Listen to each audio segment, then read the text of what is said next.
Hey, welcome back to my channel, and if you're new here, then welcome. Today, I'll be sharing with you the top 5 books that I read this spring. I read some really good books this spring. I will say, I don't think the quality of my books has been as great as it was in winter. I definitely had some duds this season, but regardless, I did come out of spring with a lot of good books that I did end up enjoying, and in this video I'm just going to talk about the 5 best books that I read this season. And interestingly enough, I just realized this, all of these books can go into the fantasy genre. I don't have any contemporary or contemporary romance books on this list. So I guess that just goes to show that I've been in a big fantasy mood lately. I'm going to show these books in order from my least favorite, which of course isn't like least favorite, it's not a bad book, but just like my least favorite out of all of these, going up to my most favorite and the number 1 book that I read this spring. So let's just get into it. So coming in at number 5, I'm actually going to be talking about an entire series. I am including the series on the spot as a whole because I had some really mixed feelings regarding the first book, but the rest of the series was so freaking good, and that is Captive Prince by C.S. Pacat. I actually rated this book, the first one, a 3-star. So that just meant that it was an okay book, but books 2 and 3 in the series were very, very well done, and I enjoyed this series enough that I want to put it on this list. So this is an older trilogy. I believe it started in like the early 2010s, so it's been out for quite a while. In the first book, we're following Damon, who is a prince who has just been sent to a rival kingdom in order to become their slave by his brother who has taken over the throne. And so he is sent to be the slave of the prince of this rival kingdom named Laurent, and there's definitely a lot of tension between them at first because they are enemies. They're from rival kingdoms, so of course they're not going to like each other. But as the series goes on, they are forced to work together. And so because they are forced to work together, they are forced to like get to know each other more, and a lot of feelings arise between them. So this one is also an MM romance, which from what I can recall, I don't think I had ever read an MM romance before this one, and it made me think that I really need to read more because I loved the romance in this one. And this series is so interesting because the first book is not a romance whatsoever. There are no romantic feelings brewing between Damon and Laurent at all, but as the trilogy progresses, that's when the romance really starts to get going. So the reason I gave this one 3 stars is because this first book is really slow. It definitely is a lot of setup for the rest of the trilogy, and I do stand by my opinion that I think that books 1 and 2 should have been one book, because this book just felt like purely setup, that it just didn't have enough like driving the plot forward in it. We don't really get to the nitty-gritty of the plot until books 2 and 3, so I think this series could have been shorter. However, I feel like this trilogy has like left its mark on me. It is still in my thoughts, and I read this series back in I think like March, and I'm still thinking about it. And regardless of how slow this plot was, these characters like really made an impact on me, and I really enjoyed watching their journey because the characters in these were developed like amazingly. So because of those reasons, I think this trilogy as a whole deserves a spot in the number 5 spot, so I'm going to put it there. Coming in at number 4, I have Haunting Adeline by H.D. Carlton, and I think this is another case where I would put the whole series in this spot, not just the first book, because Haunting Adeline, the second book, was also really good. In fact, I think it was probably better than Haunting Adeline, but the duology as a whole was phenomenal. So Haunting Adeline is a dark romance where we're following Adeline, who has just inherited her late grandmother's manor, and she comes to discover that there is a man stalking her, and she is, of course, fearful, as she should be, but she's also very intrigued by him. And so eventually they meet face to face, and she confronts him, but although she feels like she should be scared of him still, she cannot resist the pull she has towards him. So this is a very controversial duology. I mean, for good reason. It is a dark romance, so that for one makes sense. But there is a lot of stalking in this one, so it can come across as kind of like, I don't know if what I'm reading is supposed to be okay, but I really liked watching how the characters handled this situation they were in. And what I loved about this series most of all is Adeline's development, because she starts off in this series being very scared of the fact that she seems to be okay with Zaid, her stalker, stalking her. And she's like really upset with herself for like giving in to him constantly, because not only does Zaid have stalking tendencies, but the lifestyle that he lives is very like questionable. He's also a vigilante who goes after human traffickers and other people who are involved with crime and like kills them. And so she also recognizes that he is also a killer, even though he does it for like kind of good reason. And so she's like, oh my gosh, I just don't want to get involved with this guy because he does some pretty terrible things. But she cannot help herself and give in to him, and she has to like come to terms with that, and in the end that's what she does. And so I just loved her development overall. I also think this duology is so incredibly written. These books are long, like they're over 500 pages long, but there was never one moment in this whole series that I was bored, because there's just so many interesting things and subplots going on that you do not feel like it's going slow at all. And I was hooked on every single page of this duology. Like, both books were 5 out of 5 stars. If you have been thinking of picking this series up, I would highly recommend it.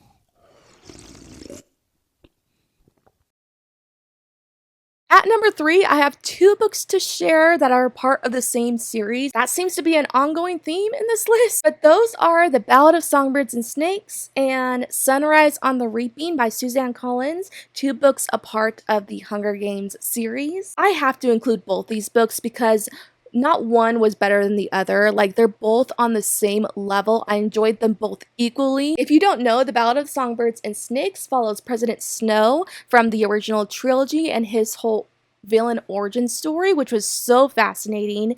And in Sunrise on the Reaping, we are following Haymitch, who is also from the original trilogy, and we're getting to know about more of him and his backstory during his Hunger Games. I just loved how these books gave so much more of an insight into the world that the Hunger Games takes place in. In The Ballad of Songbirds and Snakes specifically, you really get to dive deep into the origin of the Hunger Games and how it started, and I thought that was so fascinating, because although we get tidbits on like how the Hunger Games started in the original trilogy, this book goes into depth on why the Hunger Games started in the first place, and that was my favorite thing about this book. Also, I just loved finding out more about President Snow and why he became the way he is in the original trilogy. And although I loved Sunrise on the Reaping, this book was so freaking sad.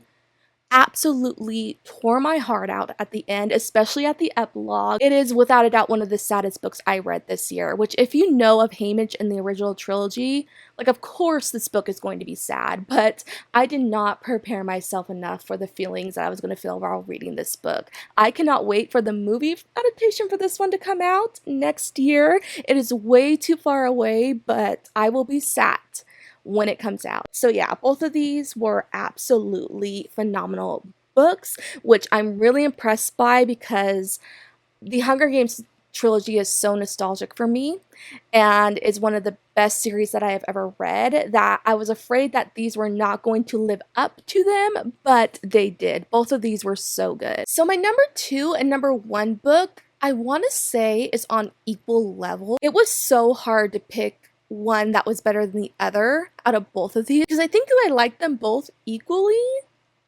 I'm still going to put them in order from like the one that I think was a little better than the other, but I want to say they were both equally as good, and I think they'd equally be my number 1 favorite. But I want to be picky, and I think this one was just like the tiniest bit less of a favorite than my number 1, but not by much. And so coming in at technically number 2 is Silver Elite by Danny Francis. This is a recently released first book in a series that has blown up lately, and I think the hype is deserved because I enjoy this one immensely. So this one is an adult dystopian book, and in it we are following Ren, who is a part of a group of society who has mind-controlling abilities, and anyone who holds this power is hunted down because this power can be extremely dangerous for good reason, because I think if we encounter anyone with like mind reading or controlling abilities, that could be kind of scary. And so this group is hunted down. But Ren is forced into the enemy like military program. However, they do not know that she is a part of this group with mind controlling abilities, so she has to hide that from the military program in order to keep herself safe. And at the same time, she is falling for her captain. I really enjoyed this book for our main character, Ren. She is a typical like badass main heroine character that we see a lot, but there are so many other things that I just loved about her. She's very loyal to the people that she cares about, and she also thinks very highly of herself, but not in like an overly egotistical way. She just has a lot of self-respect for herself and doesn't take crap from anyone, doesn't let anyone walk all over her, and I just adored that about her. And the romance in this one was also really, really good.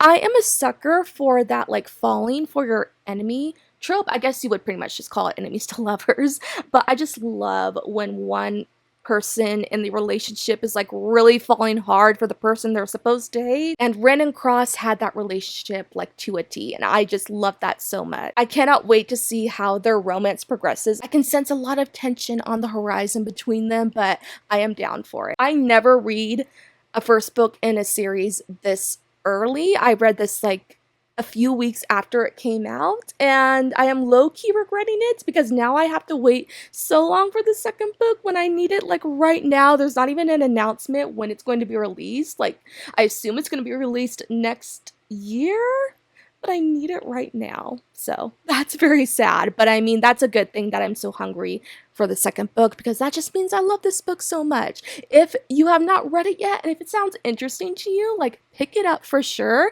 I will say though, if you're going into this expecting like a dystopian on the level of the Hunger Games, you might be disappointed, because I would say that this book is more of a romantasy than it is a dystopian, because the romance is very like heavily focused in this book, and it's very steamy as well. So just be aware of that going into it, but I would definitely recommend it. And coming in at number 1, my favorite book that I read this spring is Phantasma by Kaylee Smith. I knew this book had to be number 1 because this book just made such a huge impact on me. It's one of the best fantasies that I've read in a while. It was just incredible. So this one is classified as like a dark fantasy romance. Our main character is Ophelia, and she is a necromancer who has taken on her powers after her mother just died. Behind her back, her sister entered this game called Phantasma that takes place in this manor. And so Ophelia also enters Phantasma in order to go after her sister, because this game is incredibly dangerous and she wants to make sure that her sister is safe. And so Phantasma has 9 trials that you have to get through in order to win the game. And the only way to leave the game is to either forfeit and quit or die during one of the trials. And one of the biggest rules of this game, if you are going to play it, is to not fall in love. Ophelia ends up meeting this phantom named Blackwell, who has been stuck in this game for years and cannot get out of it. So he makes a deal with Ophelia that he will help her get through these trials and find her sister if she helps him get out of this game. And even though one of the rules of this game is to not fall in love, she cannot help herself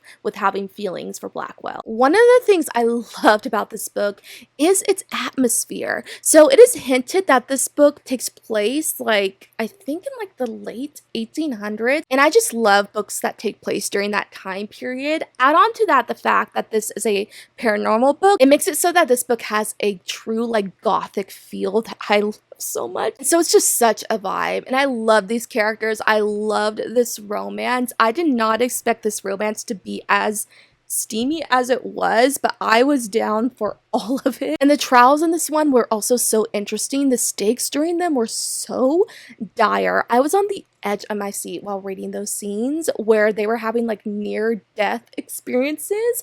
It was so intense and written so well. And I will say that this book just gave me such similar intense feelings that I had while reading the A Court of Thorns and Roses series, and that is so rare. Like, I just had such a genuine and fun experience reading this book where I just felt like immersed in this world because it was written so well and the atmosphere was so vivid. It was just such a fun book to read. So you just gotta read it if it sounds good to you, because I just need more people to read this book. Take it from me, it is absolutely incredible. So those were the top 5 books that I read this spring. Let's hope that my summer reading will be good as well. But I have a good feeling that it will be, because the first few books that I have read in June have already been really good, and I think I may have already stumbled across a book that I would put on my best of summer list. So far it's going good, so I hope that momentum keeps up. Thank you so much for watching, and I'll be back with a new video really soon. Bye!